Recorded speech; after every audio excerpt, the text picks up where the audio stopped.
शारीरिक शिक्षा की क्लास में आप सभी का एक बार फिर से स्वागत है बच्चों।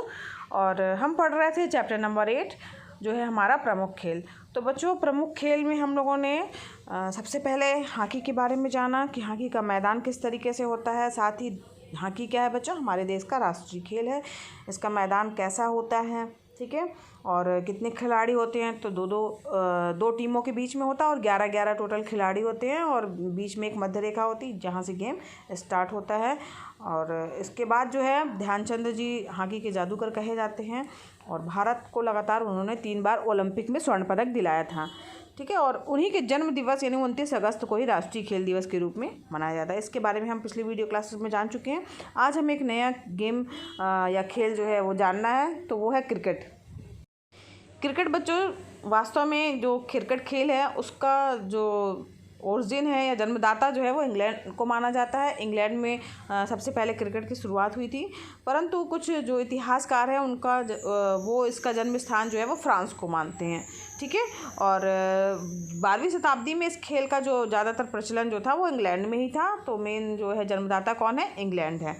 और आपको पता ही बच्चों क्रिकेट 2 दलों के बीच में या 2 टीमों के बीच में खेला जाता है और प्रत्येक टीम में कितने कितने खिलाड़ी होते हैं, 11-11 खिलाड़ी होते हैं, ठीक है। और जो ये खेल होता है क्रिकेट वो 3 तरीके से खेला जाता है। 3 इसके प्रारूप होते हैं। 5 दिवसीय मैच टेस्ट मैच कहलाता है, 1 दिवसीय मैच, ठीक है, और 20-20, ठीक है। तो ये तीनों जो हैं आपको पता ही हैं। और अब चलते हैं खेल के मैदान और उससे संबंधित उपकरणों के बारे में जानते हैं। तो खेल का जो मैदान होता है वो 75 गज का होता है और उसका आकार जो होता है वो अंडाकार होता है। और जो 2 तरफ विकेट लगाए जाते हैं उनके बीच की दूरी जो होती है बच्चों वो 22 गज के लगभग होती है, जिसे पिच कहा जाता है। क्या कहते हैं उसे, पिच कहते हैं। जो गेंद होती है उसका वज़न बच्चों 5.5 औंस से कम नहीं होना चाहिए और 5 सही 3/4 यानी 6.25 इंच से जो है 6.25 औंस से अधिक नहीं होना चाहिए। साथ ही इसकी परिधि जो है वो 3.5 इंच से कम नहीं होनी चाहिए और 4 इंच से जो है वो अधिक नहीं होनी चाहिए, ठीक। और जो बैट है वो उसकी चौड़ाई भी 4.5 इंच से अधिक नहीं होनी चाहिए और लंबाई जो है वो 58 इंच से अधिक नहीं होनी चाहिए। तो ये खेल के मैदान के लिए निर्धारित नियम है। और जो जिससे हम खेल रहे हैं यानी बैट उसके लिए बता दिया गया और गेंद की उसको कितने से ज़्यादा और कम नहीं होना चाहिए। अब यहाँ इसके प्रमुख नियमों के बारे में भी जानते हैं। तो टीम की बैटिंग या फील्डिंग का निर्णय जो होता है वो टॉस जीतने के बाद ही होता है। सबसे पहले टॉस होता है, इसके बाद जो टॉस जीतता है बच्चों वो उसके ऊपर है कि वो क्या ले रहा है, क्या चूज़ कर रहा है, फील्डिंग चूज़ कर रहा है कि बैटिंग चूज़ कर रहा है, ये उसके ऊपर निर्भर करता है। फिर खेल प्रारंभ होने मध्याह्न तथा खेल समाप्त होने का समय जो है वो पहले से ही निर्धारित होता है।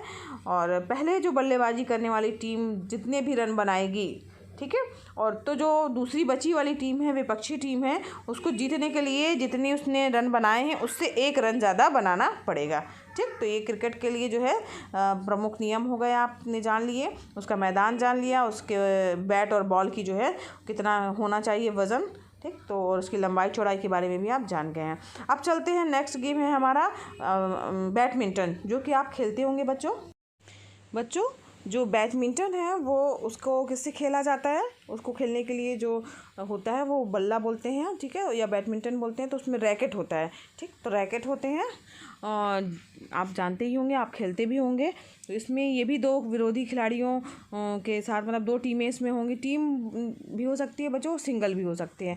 तो एकल भी होता है ये गेम और डबल का जोड़ा मतलब युगल कहा जाए जिसे, उसमें भी वो लोग 2-2 लोग भी खेलते हैं इसको बैडमिंटन को। और इसके लिए बीच में नेट लगा दिया जाता है, नेट से विभाजित किया जाता है। आयताकार इसका कोर्ट होता है और आमने सामने जो है दोनों तरफ के खिलाड़ी रहते हैं। अपने रैकेट से जो है शटल कॉक जिसे हम लोग चिड़िया बोलते हैं, तो उससे जो है मार करके विरोधी के कोर्ट के आधे हिस्से में गिरा करके अंक प्राप्त करते हैं।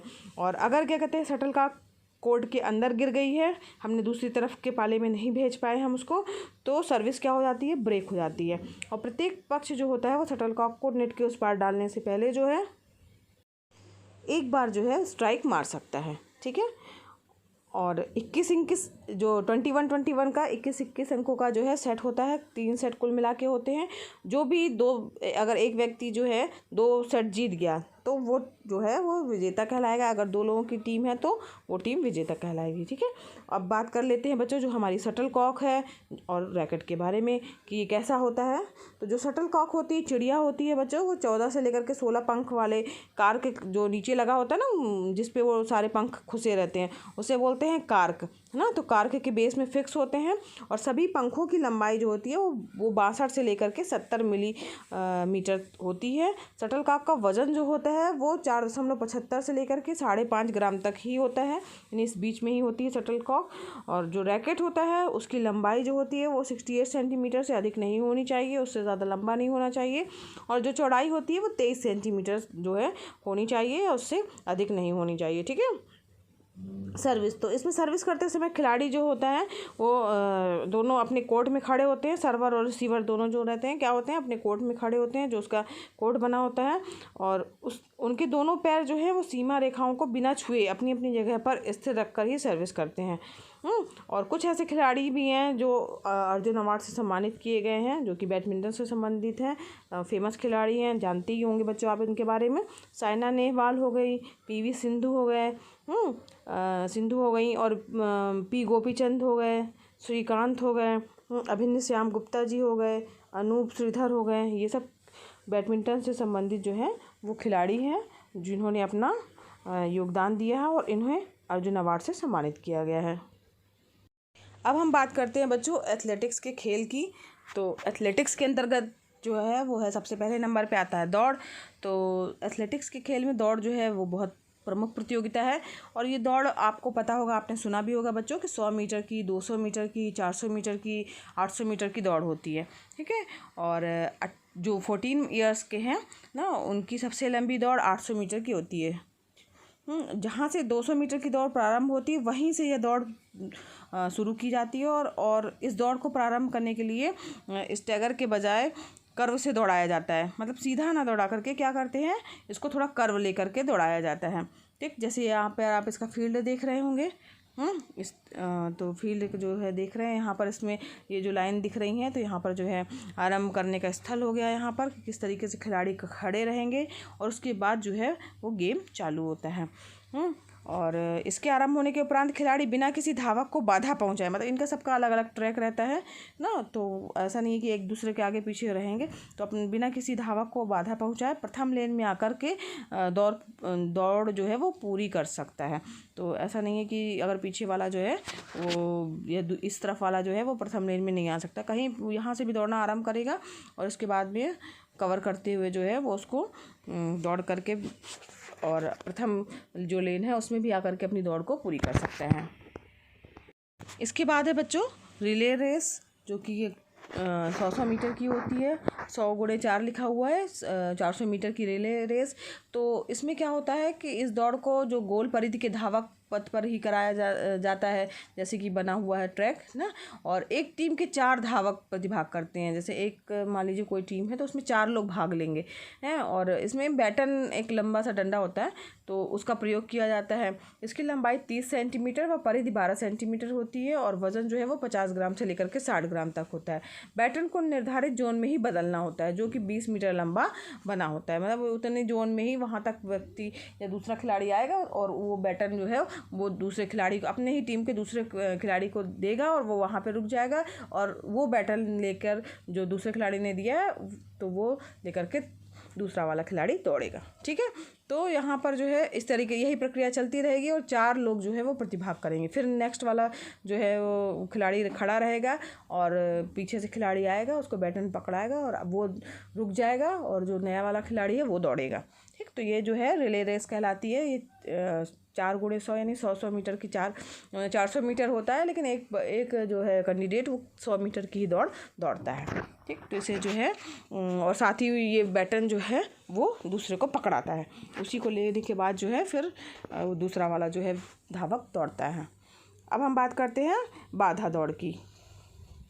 बाधा दौड़ बच्चों जो होती है वो 80 मीटर लेन में होती है और ये इसके लिए जो है 8 बाधाएं लगाई जाती हैं। बाधा देख रहे हैं यहाँ पे, देखिए यहाँ पे चित्र देख के आपको समझ में आ जा रहा होगा, ये बाधा बाधा यानी रोक लगाया जाता है। ठीक है, तो यहाँ पर जो है 8 बाधाएं लगी रहती हैं, उनको पार करना पड़ता है। 80 मीटर की जो है वो दौड़ होती है। पहली बाधा जो होती है वो 12 मीटर पर और शेष 8 मीटर के अंदर से लगाई जाती हैं। बाधा जो ऊंचाई होती है वो अलग अलग होती है। जो ये बाधा लगाया जा गया है, ये देख रहे हैं आप ना, इसकी ऊंचाई निर्धारित की गई है। तो जो लड़के हैं अगर उनका दौड़ हो रहा है, उनकी दौड़ हो रही है बाधा दौड़, तो उसके लिए 0.92 सेंटीमीटर और बालिकाओं के लिए 0.76 सेंटीमीटर जो है ऊंचाई होती है इस बाधा की। इसको पार करना होता है कूद करके और फिर आगे दौड़ना होता है। तो जो आगे सबसे बाधाओं को पार करते हुए दौड़ते हुए आगे आता है, वही जो है इसमें विजेता कहलाता है। इसके बाद बच्चों एक आपने और देखा होगा, ऊंची कूद। ऊंची कूद जो होता है ये यहाँ चित्र में देखिए, उससे आपको समझ में आ जाएगा। तो इसमें क्या होता है कि मैदान 5 मीटर लंबा व 4 मीटर जो है चौड़ा होता है और पोल दिया होता है, उसकी ऊंचाई 2.75 मीटर होती है। क्रॉस बार की लंबाई 3.95 मीटर से लेकर के 4.02 मीटर होती है और प्रत्येक खिलाड़ी को एक निर्धारित ऊंचाई पर कूदने के लिए 3 मौके दिए जाते हैं। ठीक है, और कूदते समय क्रॉस बार का गिर जाना जो है वो फाउल होता है। अगर वो गिर गया तो इसका मतलब है कि वो फाउल हो गया है। ठीक, तो 3 उनको चांस दिए जाएंगे प्रत्येक खिलाड़ी को। और जो मैदान है वो निर्धारित है 5 मीटर लंबा व 4 मीटर चौड़ा। ठीक, और जो क्रॉस बार है उसकी भी लंबाई जो है वो 3.95 मीटर से लेकर के 4.02 मीटर के बीच ही होनी चाहिए। तो इस प्रकार से बच्चों आज हम लोगों ने अन्य दूसरे खेलों के बारे में भी जाना बच्चों, और समझा कि उसके लिए क्या निर्धारित मापदंड है, उसके लिए जो हम प्रयोग कर रहे हैं बैट बॉल या बैडमिंटन या शटलकॉक, उसका क्या माप होना चाहिए, निर्धारित मापदंड क्या है। तो आज के लिए बच्चों बस इतना ही। आगे के हम बच्चों नेक्स्ट वीडियो क्लास में पढ़ेंगे। और अगर बच्चों पढ़ाना पसंद आ रहा हो तो वीडियो को लाइक कीजिएगा। चैनल पर नए हैं बच्चों तो चैनल को सब्सक्राइब कीजिएगा, साथ ही बेल आइकन भी प्रेस कीजिएगा ताकि आपको नए वीडियो का नोटिफिकेशन सबसे पहले मिले बच्चों। और मिलते हैं नेक्स्ट वीडियो क्लास में। और हाँ भी बच्चों, ये वीडियो क्लासेस जो है एकदम फ्री हैं, तो आप भी लाभ लीजिए, अपने फ्रेंड्स को भी शेयर कीजिए ताकि वो भी इसका लाभ ले सकें। धन्यवाद बच्चों, मिलते हैं नेक्स्ट वीडियो क्लास में।